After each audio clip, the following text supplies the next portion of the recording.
ये क्या हो रहा है? भाइयों, आप लोग भोले लोग हो, आप लोगों को ठगा जा रहा है। कौन ठग रहा है हमें? वही बुद्ध और उसके भिक्षुक। हमने सोचा क्यों ना आज उनकी परीक्षा ली जाए। प्रतिदिन निःशुल्क ही भिक्षा ले जाते हैं।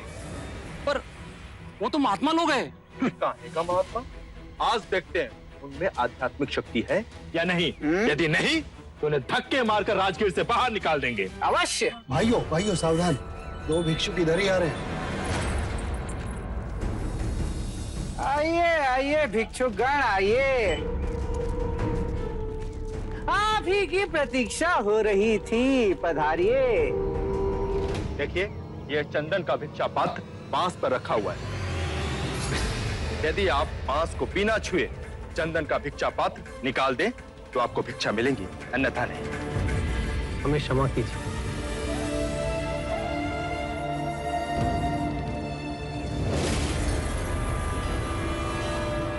क्यों बंधु, समस्त गांव के समक्ष तो बड़े महात्मा बने फिरते हो और एक छोटा सा कार्य नहीं कर सकते? कैसे करेंगे? ये धूर्त है, घमंडी है, पाखंडी है ये लोग। नहीं नहीं नहीं नहीं, ये पाखंडी नहीं, अपितु नपुंसक है, नपुंसक।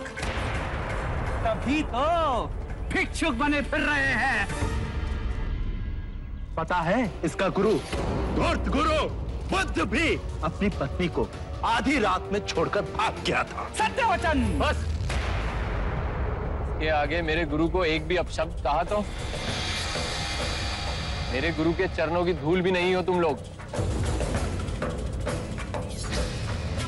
तुम्हें हमारी सिद्धि देखनी है। इस बांस के डंडे को बिना छुए इस चंदन के भिक्षा पात्र को मैं नीचे उतार लाऊंगा। साक्य मुनि सिद्धि के प्रदर्शन को अटकाने का साधन मानते हैं, परंतु इनके लांछन का प्रत्युत्तर देना ही होगा।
प्रभु प्रभु प्रभु प्रभु क्षमा कर दो प्रभु, प्रभु क्षमा करें।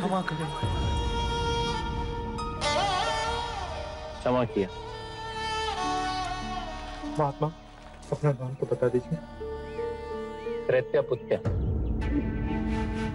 महात्मा महात्मा, जब तक आप हमारे हाथों ये पात्र ग्रहण नहीं करेंगे तब तक हम ये नहीं समझेंगे कि आपने हमें क्षमा किया। कृपया इसे ग्रहण करें। त्रेता पुत्ता के, त्रेता पुत्ता के, त्रेता पुत्ता के, त्रेता पुत्ता के, त्रेता पुत्ता के, त्रेता पुत्ता के, त्रेता पुत्ता के, त्रेता पुत्ता के, त्रेता पुत्ता के, त्रेता पुत्ता के, त्रेता पुत्ता के, त्रेता पुत्ता के, त्रेता पुत्ता के, त्रेता पुत्ता के, त्रेता पुत्ता के, त्रेता पुत्ता के, त्रेता पुत्ता के, त्रेता पुत्ता के, त्रेता पुत्ता के, त्रेता पुत्ता के।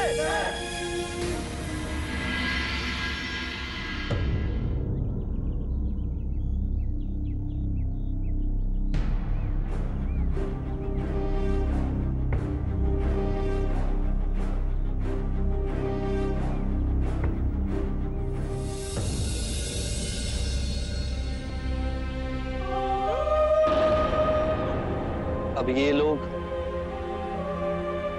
धर्म को नहीं, व्यक्ति को पूजेंगे।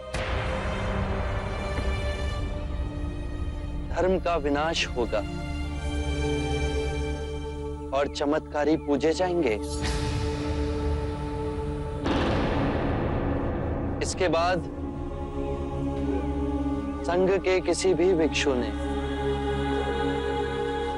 अपनी सिद्धि का प्रदर्शन किया तो वो मेरा सहयात्री नहीं होगा। मैं समाधान मांगता हूँ। इन्होंने हमें अब जब कहे पूरा कहा, मैं चुप रहा, पर आप पर लांछन लगाए तो मैं सह नहीं सका।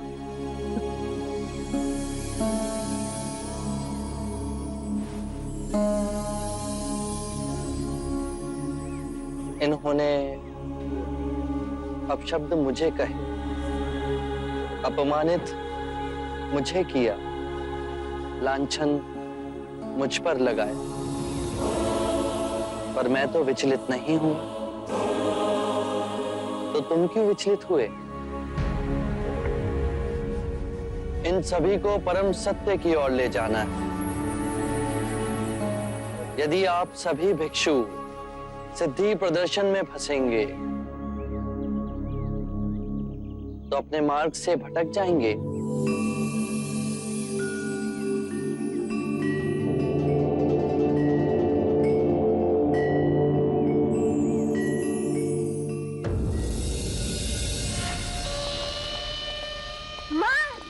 देखो मैं तुम्हारे लिए क्या लेके आई हूँ।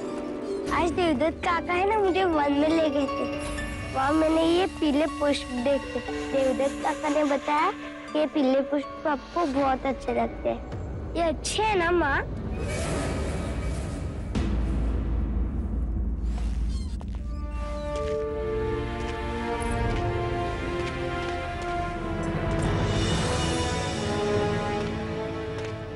आज मैं देवदत्त से अत्यंत प्रसन्न हुआ। यदि इसने आजाद शत्रु को समझाकर मगध की सेना यहां नहीं रुकाई होती तो बहुत कठिनाई होती। आने वाली शाक्य सभा में देवदत्त की इस उपलब्धि का व्याख्यान मैं अवश्य करूं। मैंने कहा था ना कि हमारा पुत्र देवदत्त बड़ा ही होनहार है। और महाराज, सिद्धार्थ के वनवास के बाद आपका सहारा देवदत्त ही तो है। देवदत्त, तुम अजात शत्रु से मिले, मगध के राज दरबारियों से भी मिले होगे। सिद्धार्थ के बारे में कोई बात हुई? सिद्धार्थ के विषय में बातें कैसे न होती महादेवी। अजात शत्रु तो स्वयं सिद्धार्थ के बढ़ते हुए प्रभाव से चिंतित है। सिद्धार्थ के विषय में चिंता? महादेवी, अब सिद्धार्थ को लोग बुद्ध के नाम से पुकारते हैं। युवाओं में तो सिद्धार्थ का अनुयायी बनने की जैसे होड़ सी लग गई है। गृह गहने सब त्याग कर युवाओं ने तो उसके पीछे पीछे चलना शुरू कर दिया है। और तो और महाराज बिंबिसार स्वयं सिद्धार्थ के अनुयायी बन गए। सिद्धार्थ अब बांस की कुटिया बनाकर वहीं रहता है। भिक्षा पात्र में भिक्षा मांगता है दिन रात, और दिन में केवल एक बार भोजन करता है।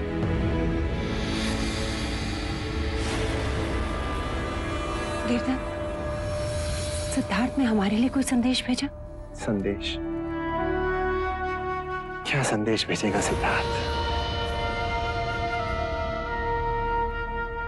भूल गया है वह हमें महाराज।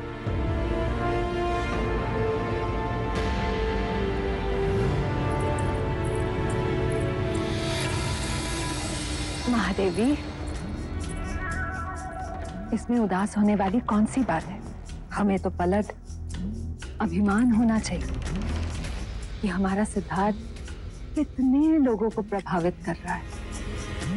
और फिर महाराज बिंबिसार, वो तो स्वयं सिद्धार्थ के अनुयायी बन गए।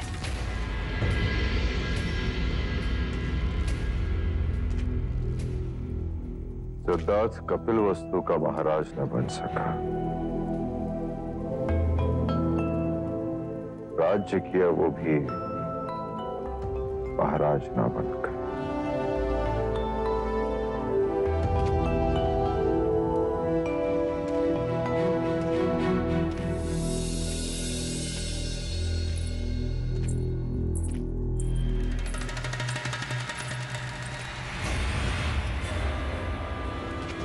अजातशत्रु से तुमने ऐसा क्या कह दिया कि वो तुरंत मान गया?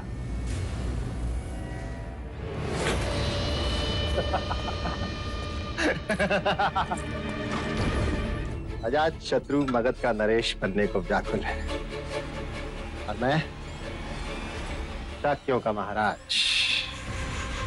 बस हो गया दोनों में सौदा कि वो महाराज बिंबिसार की सेना को यहीं रहने दे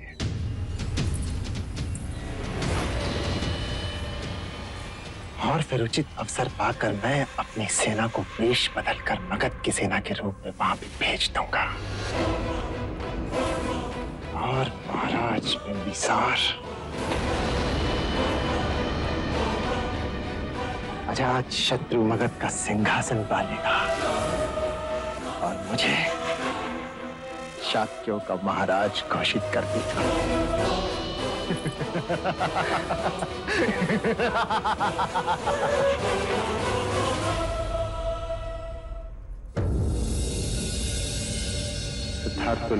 सिद्धार्थ तो लोग बुद्ध के नाम से पुकारते हैं, बुद्ध के नाम से पुकारते हैं। राजगृह के युवा वर्ग में तो सिद्धार्थ का अनुयायी बनने की जैसे होड़ सी लग गई।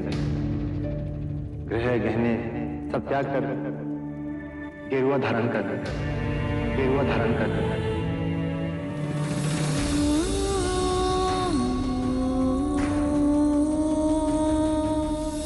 भिक्षा पात्र में भिक्षा मांगता है दिन रात और दिन में केवल एक बार भोजन करता है।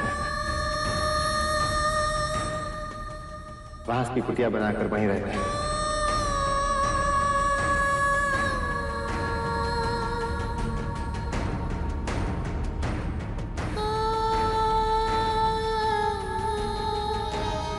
भूल गया है वे हमें माना।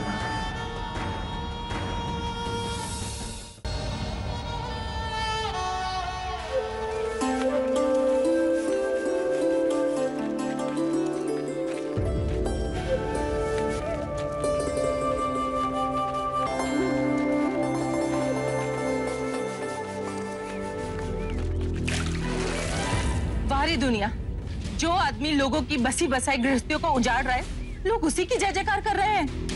मेरे पति को भिक्षु बना दिया। तुम पाखंडी हो। तुम्हारे भिक्षु चमत्कार दिखा के युवाओं को फंसाते हैं और उन्हें भिक्षु बनाते हैं। अरे तुम्हारे जैसे ढोंगी को तो ऐसा दंड मिलना चाहिए। तुम करुणा का पाठ सिखाते हो ना सबको, लेकिन तुम्हें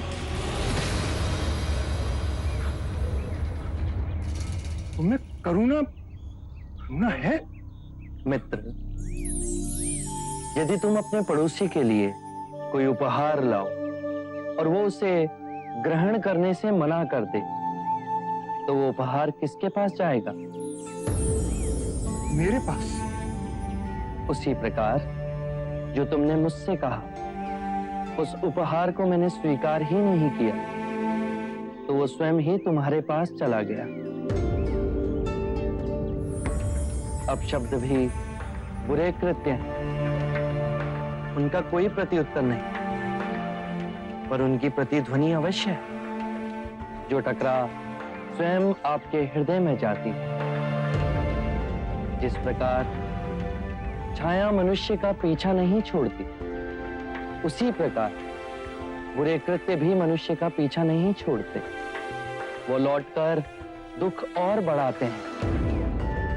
मैं यही कहता हूं, जागरूक होकर स्वयं को देखो। बुरे विचार, बुरे कृत्य स्वयं धीरे धीरे समाप्त हो जाएंगे।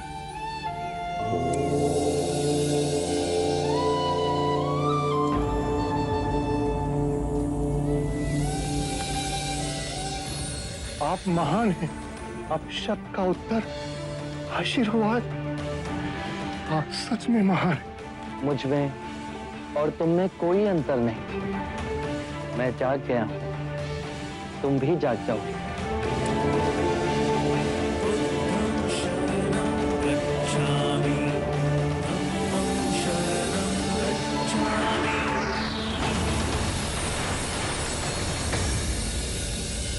अमात्य, इस संदेश के साथ और एक संदेश लिखो। अब शांति काल है, इस मास किसानों से कर नहीं वसूला जाए। ये तो बहुत उचित है महाराज।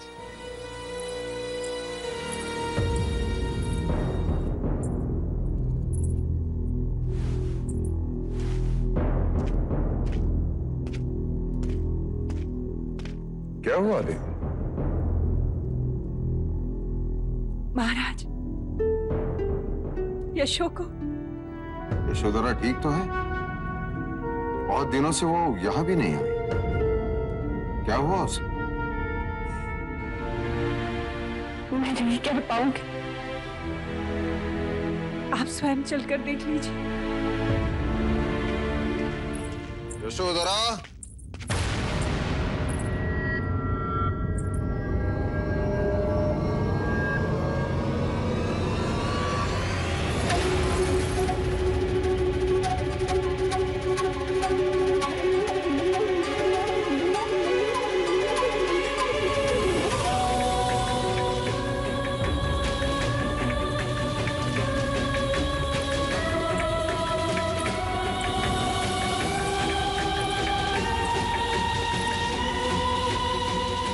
ये क्या है यशोधरा? कितना समझाया मैंने इसे, पर ये अपने निर्णय पर अडिग है। माँ और पिताजी, आप मेरे लिए दुखी ना हो। अपनी राज रानी बहू को इस दशा में देखकर हम दुखी ना हो पुत्री। मेरा श्रृंगार भी वो थे और मेरी रूप सज्जा भी उन्हीं के लिए थी। यदि उन्होंने सब कुछ त्याग दिया तो मैं उनका अनुसरण तो कर सकती हूँ ना। हमारी पुत्री इस कठोर धरती पर सोए,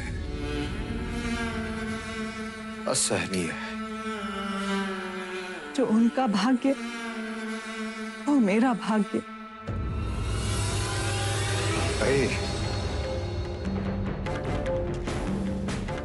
बहुत अन्याय हुए है तुम पर।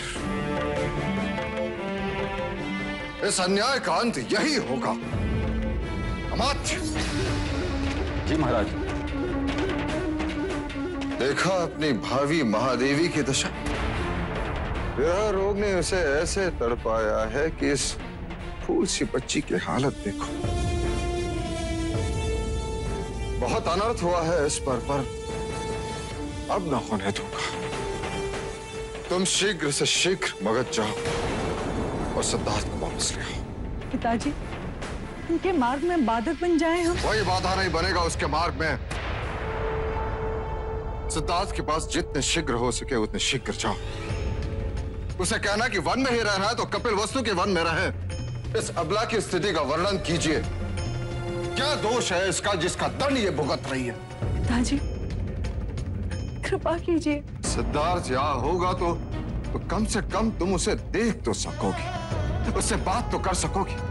इस विरह के अग्नि में प्रतिदिन भस्म होने की आवश्यकता नहीं होगी।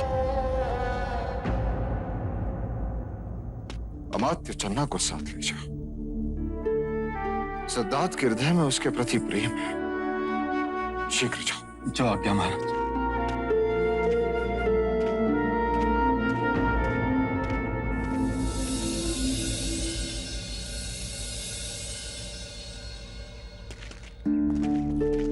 राहुल, चन्ना काका, चन्ना राहुल, काका, राहुल, चन्ना काका, इसको पिताजी को अवश्य दे देना और उनको कहिएगा कि मैं उन्हें देखना चाहता हूँ। राहुल, इस तरह अपने पिता को विवश करना उचित नहीं। नहीं माँ, आप उन्हें लेकर आएंगे ना? हाँ छोटी युवराज, आपके पिता के बिना मैं ना आऊंगा।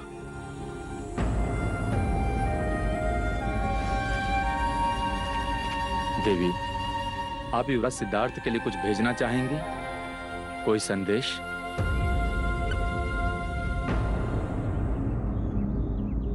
पहले मैंने उनके लिए कमल का पुष्प भेजा था, वो उन्होंने लौटा दिया। मैं तब भी नहीं चाहती थी और अब भी नहीं चाहती कि मेरे कारण उनके मन में कोई द्वंद्व हो। मैं उनके साधना के मार्ग में बाधक नहीं बनना चाहती। यदि वो मेरे लिए कुछ भेजें तो मत लाइएगा। बस उनसे कहिएगा कि यदि वो कोई उपहार देना चाहते हैं तो यथासंभव अपने दर्शन दे दें। अमात्य, इस बार आप और चन्ना अपने महाराज को निराश नहीं करेंगे। कदापि नहीं महाराज, युवराज सिद्धार्थ आएंगे। इस तपस्विनी देवी यशोधरा का तप अवश्य सफल होगा।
हमने छल से नहीं, बल से तुम्हें परास्त किया है।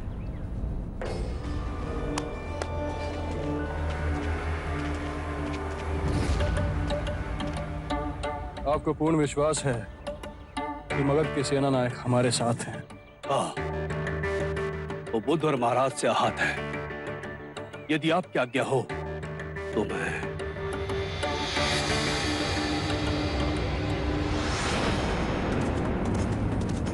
बुद्ध की लगाई हुई आग से इसका घर जलकर राख हो गया।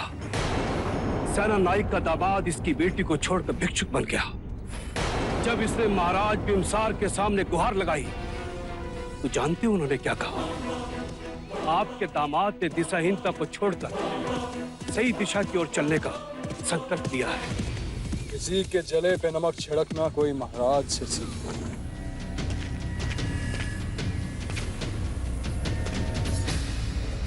मगध को इन दुर्दिनों से बचाने का संकल्प है। संकल्प है युवराज। यदि हमारे विद्रोह को कुचला गया तो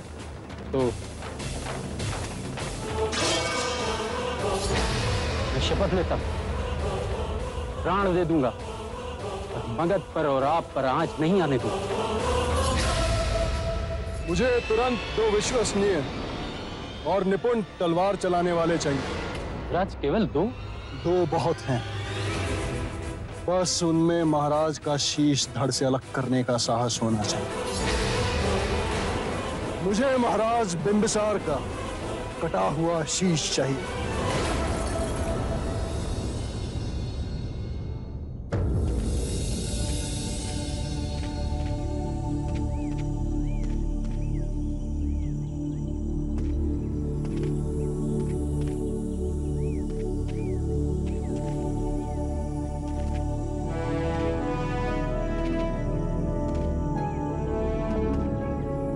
सुनिए, आपके बुद्ध कहाँ मिलेंगे?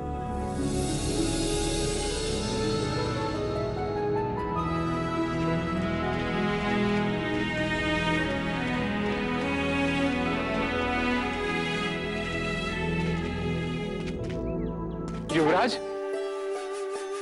युवराज, शाक्य मुनि बुद्ध, शाक्य मुनि बुद्ध।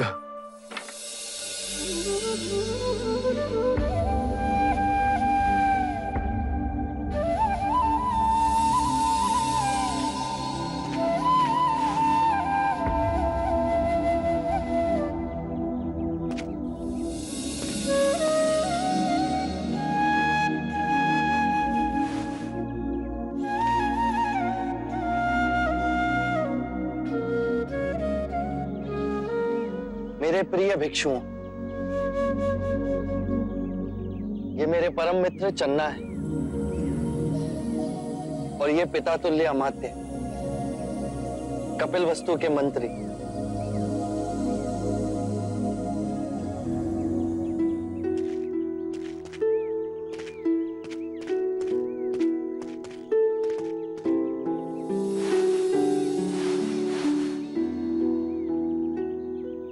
सात वर्ष हुए कपिल वस्तु छोड़े आपको। इतने तेजस्वी, इतना ओज, मैंने कभी सोचा भी ना था कि मेरे भाग में ऐसी सुंदर आभा देखने को मिलेगी।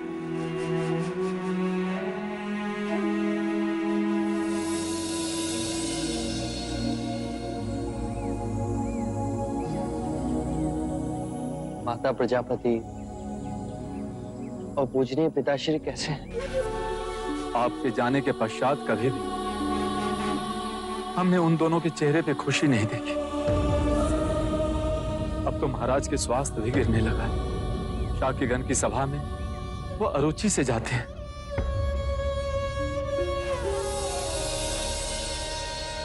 ये युवराज राहुल ने आपके लिए भेजा।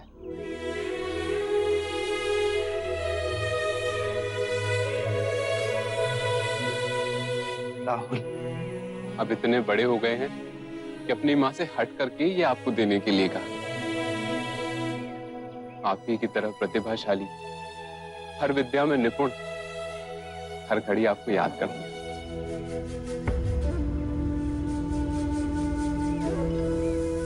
देवी यशोधरा कैसी?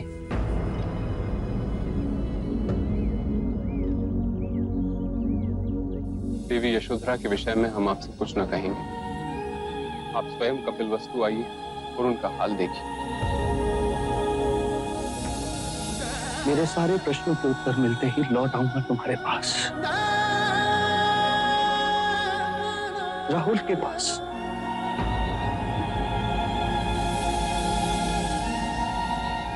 जब से आपने मुक्ति का मार्ग खोजा, कपिल वस्तु की सारी प्रजा आपको देखने के लिए आतुर है। एक दूर से महाराज और महादेवी के प्राण बंधी कब वो अपने पुत्र सिद्धार्थ को देख। देवी यशोधरा महल के द्वार पर होने वाली हर दस्तक पर चौंक जाती है और झरोखे की ओर भागती, फिर निराशा उन्हें घेर लेती। उनकी पीड़ा का आभास राहुल को ना हो, इसलिए आपके बचपन की कहानियां उसे सुनाती। हम आपको कपिल वस्तु ले जाने आए। आप हमारे साथ आएंगे ना? मैंने प्रण लिया, आपको लिए बिना ना लौट। मैं कपिल वस्तु अवश्य आऊंगा।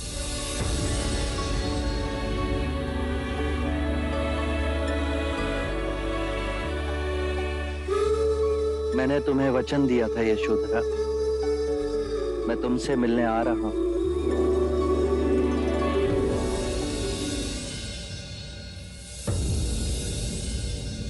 यशो,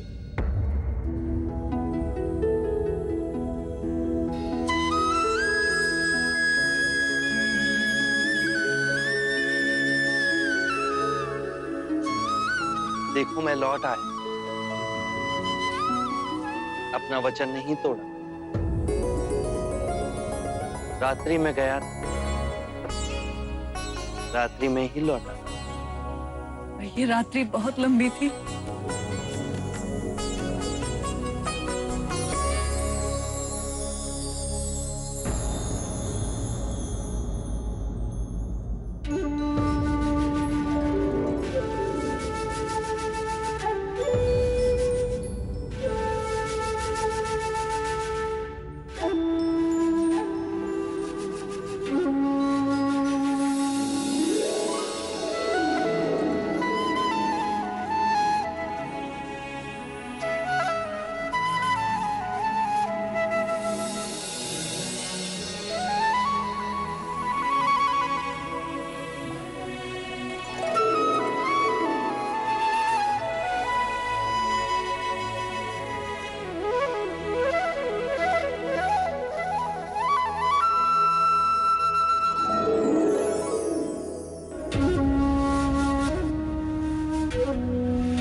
ये धुन मुझे दादी रानी ने सिखाई। कहती है कि पिताजी की प्रिय धुन है।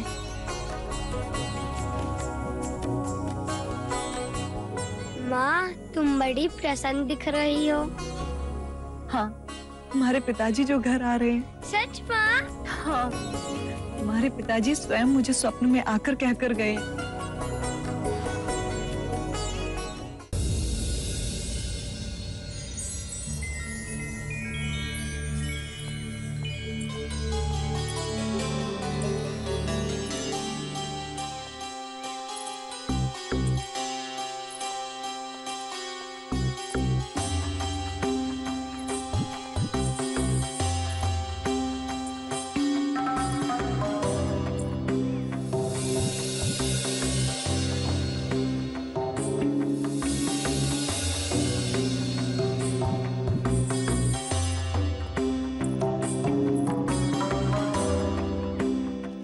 ये मेरा पुत्र जीवक है। जब से तक्षशिला से वापस आया है, आपके दर्शन को व्याकुल है। आपके दर्शन को तो मैं भी आतुर थी। क्या अभ्यास करते हो? इस समय पिताश्री से पंचशील की शिक्षा ले रहा हूँ। क्या मैं बड़ा होकर आपका अनुयायी बन सकता हूँ? अवश्य, क्यों नहीं? पिछले कुछ दिनों से मुझे एक चिंता खाई जा रही कि इस ऊपरी जीवन, इस सौंदर्य और उससे मिली प्रतिभा, क्या इसका कोई मूल्य है? अगर एक दिन ये नहीं रहा तो फिर क्या होगा? धूप भी ढलती है आम्रपाली। इस जीवन में स्थिर कुछ भी नहीं, और यही अस्थिरता हमारे मन में गहरे दुखों को जन्म देती है। वस्तु या धन का मोह ना हो, परंतु अपने सौंदर्य का मोह हमारे मन की गहराइयों में जड़ पकड़ कर बैठा है, जो अहंकार को जन्म देता है, उसे पालता है। परंतु ये क्षणिक है।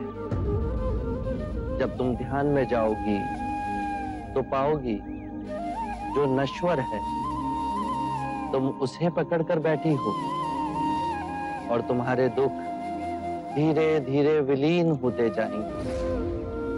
ऐसे सुख की अनुभूति होगी जिसे ना कोई काल छीन सकता है, ना ही आयु मिटा सकती है। मैं आपके बताए हुए मार्ग पे चलूंगी। आप मेरे अम्रवन के महल में पधारिए, मैं धन्य हो जाऊंगी। मैं अवश्य आऊंगा।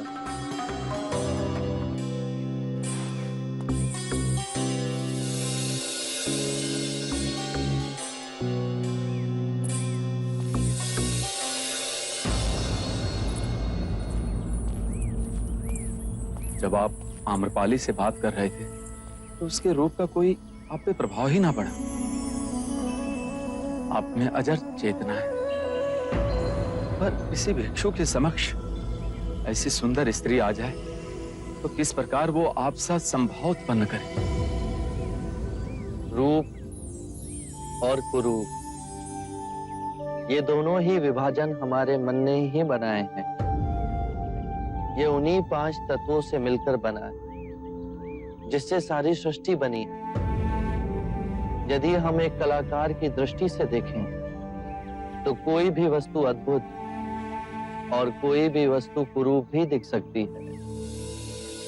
ये बादल, ये हवा, ये सूर्य की किरणें, पतझड़ में सुनहरे वृक्ष और ये बांस का मनोरम वन, सब सुंदर है। संभवतः ऐसी कोई सुंदरता नहीं जो एक मनुष्य की एकाग्रता को क्षीण कर सके, जितनी नारी की सुंदरता। यदि नारी के रूप ने मनुग्रहित किया तो पुरुष अपने मार्ग से भटक सकता है। यदि आप अपने चित्त की गहराई में जाकर देखें तो आप जिसे सम्यक दृष्टि से देख रहे हैं वो दोनों कभी आपको अपने मुंह में नहीं बांध सकेंगे। फिर सौंदर्य क्या है बुद्ध?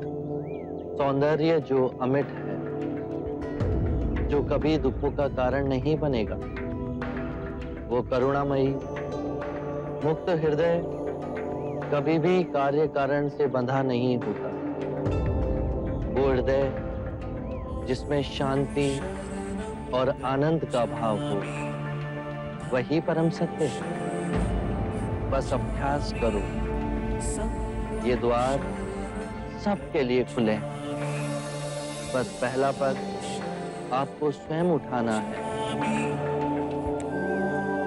धन्यवाद आपका। आपकी जिज्ञासा से सौंदर्य ज्ञान हमें मिला।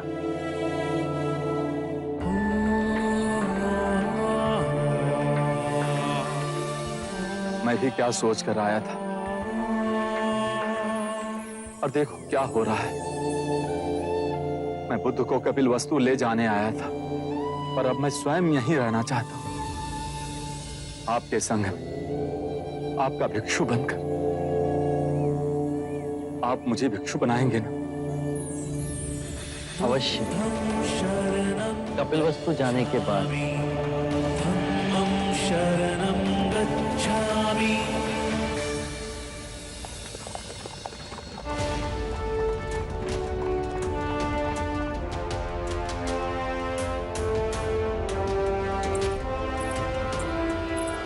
प्रणाम महाराज, देवी अम्रपाली आपकी प्रतीक्षा कर रही है।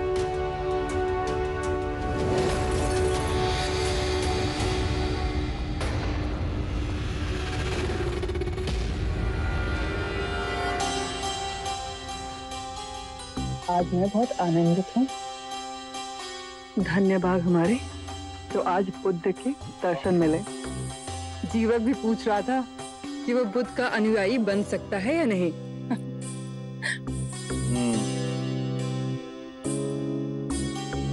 कोई नहीं मान सकता कि ये दोनों एक ही पिता के पुत्र हैं। एक पुत्र बुद्ध को पूछता है और दूसरा पुत्र बुद्ध को कोसता है।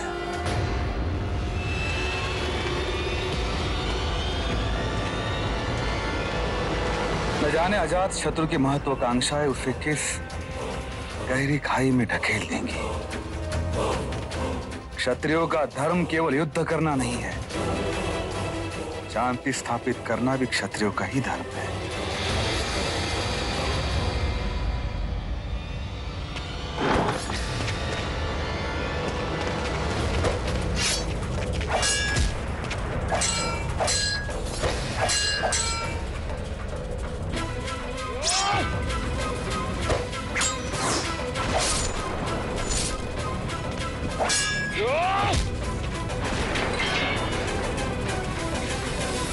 रुक जाओ, इसे दंड हम देंगे।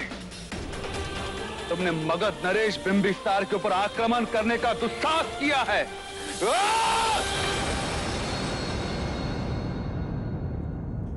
हम सब में वही चेतना की नदी है। परम ज्ञान का द्वार हम सबके भीतर है।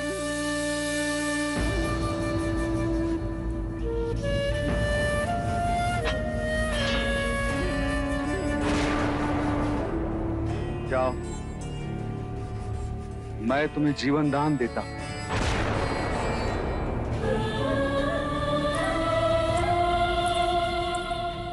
जिसने आप पर वार किया उसे जीवन दान दिया आपने? मैं बुद्ध का अनुयायी हूं, उनके पंचशील सिद्धांतों का उल्लंघन नहीं कर सकता। पर इससे पूछिए तो सही, ये आक्रमण आप पे किसने करवाया? जानता हूं उसे, जिसने ये आक्रमण करवाया। आरंभ हो गई निर्वाण प्रथा, सुनो सुनो ये बुद्ध कथा।